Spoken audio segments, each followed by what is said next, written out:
মুস্তাক ফয়েজি হুজুরের ওয়াজটা আগে সালাম শুনেন। ফিরে দেহে কেনা গোলামটা কৃতদাস এটা বইয়া রয়েছে জিজ্ঞেস কি দাঁড়িয়ে পাওয়া ইসলাম আপনার কাছে একটা কথা লইয়া আবদার লইয়া আপনি দয়া করে যদি কবুল করেন করে কি তা কম আবদার বেশি কিচ্ছু না আমি তো কেনা গোলাম যত জীবন বাচ্চা থাক আপনার ঘরে কাজ করতে হবে এই শর্তে তো আপনি আমারে কিনছে তা আপনি যদি অনুমতি দেন আপনার ঘরে যখন কাজকর্ম না থাকে আমি যদি মানুষের বাড়িতে একটু কাম টাম করি কয়টা টেহা জমাইয়া যদি আপনারে দিতাম পারি আপনি আমারে ছাইড়া দিবেননি যেন আমি স্বাধীনভাবে চলতাম পারি আবু বকর প্রস্তাবটা তো খারাপ না এবার আর মনটাও নরম তে কইস কায়দা কইরা করে নরম কইরা নামাজের মতো কইরা বইয়া মাথাটা নোয়াইয়া চোখের পানি টলমল টলমল করতে আছে এমন সময় আবদারটা যখন করছে আবু বকর সিদ্দিক কয় যা তুই আমার ঘরে যখন কাম না থাকে চাইজ করলাম কামের সময় অন্যখানে গিয়ে বইয়া থাকস কামের সময় কাম করবি আর যখন তোর ঘুমানোর সময় বিশ্রামের সময় এই টাইমে যদি এই দোকানের একটা মাল বস্তাটা টাইনা দিলে হ্যাঁ বাড়ার দুগলা আলু আইনা দিলে হ্যাঁ বাড়ার এগুদোরা এই মাধবপুর বাজার থেকে কটা জিনিস আইনা দিলে তুই যদি কয়টা টেহা পাস এই টেহা আইনা আমার কাছে জমাইবি জমাইতে জমাইতে জমাইতে যেই দিন 500 টেহা হইব মনে করেন এই দিন তুই মাফ তুই আর আমার কোনো কাম করণ লাগতো না তুই স্বাধীনভাবে চলবি সুবহানাল্লাহ কোন না কেন জোরে কইতেন না সুবহানাল্লাহ কথাটা কি খারাপ না ভালো আবু বকর সিদ্দিকের মন কি ছোট না বড় এবার কইছে যা তুই যখন কায়দা করে কইছ ইনশাআল্লাহ তোরে আমি মুক্ত করে দেন স্বাধীনভাবে ঘুরবি বিয়া শাদি করবি আবার খাম লাগবে চলবি ফিরবি আমরা কোনো বাইক বেড়াইতে আইবি তুই আর আমার কেন আমার অধীনে থাকতি না আমি রাজি তো তে প্রত্যেক দিন কাম টাম করে যায় পায় আইনা সেটা জমা দেয় 29 তারিখ 100 30 তারিখ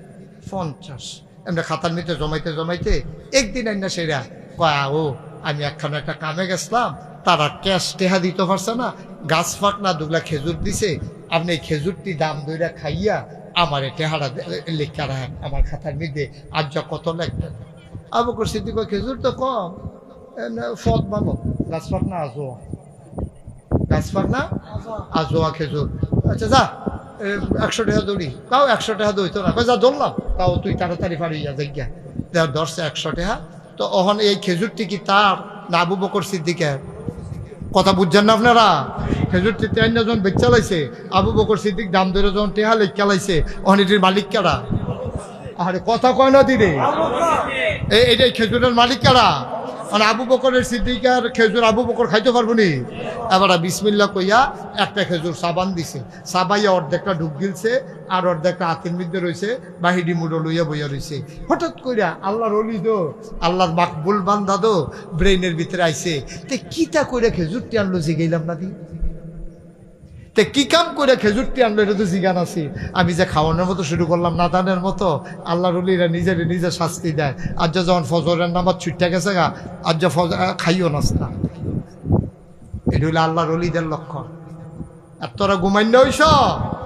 ফজরের নামাজ কাজা কইরা আবার নাস্তার লাগিয়ে আরো আর যা দুপুর পর্যন্ত খানা নাই নফস বেশি বড় হইয়া গেছে গা আর কোরবানি নামাজ কাজা ফজর পর্যন্ত আর খানা ভাই সুবহানাল্লাহ কয় না রে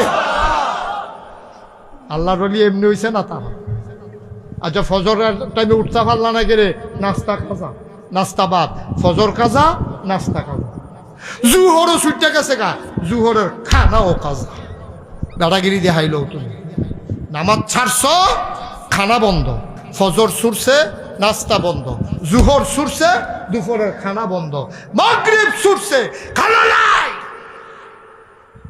নাদান আল্লাহর জমিনও থাকবা আল্লাহর জমিনও আটবা এরপরে নাদানের মতো খাইবা একটা সেজদা দিতে মনে করে না তোমার কপালও খানা নাই এটা যেদিন কইতেন পারবেন এদিন আপনি ওলি নিজে কোন লাগতো না আপনার নাম ওলির খাতায় লেখা হয়ে যাবে ঠিক কিনা হুজুরের ওয়াজের সাথে বাংলাদেশে বর্তমান যে অলিগুলো আছে এগুলোর সাথে তো মিলে না এখন বাংলাদেশে যেসব অলি আছে মঈনুদ্দিন মাঝভান্ডারী সুরেশ শরীফ তারপরে আছে হলো ফকিরনী দরবার শরীফ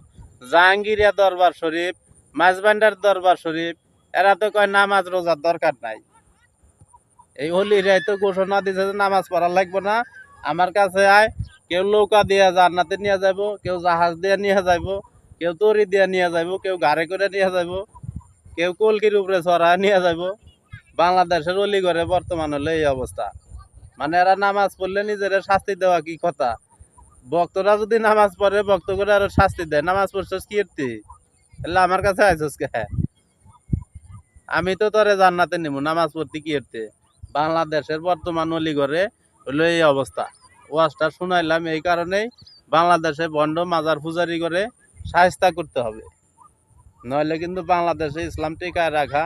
খুবই দনশন। মাজার পূজারীদেরকে শায়েস্তা করতে হবে। যারা শায়েস্তা করতে পারেন করবেন,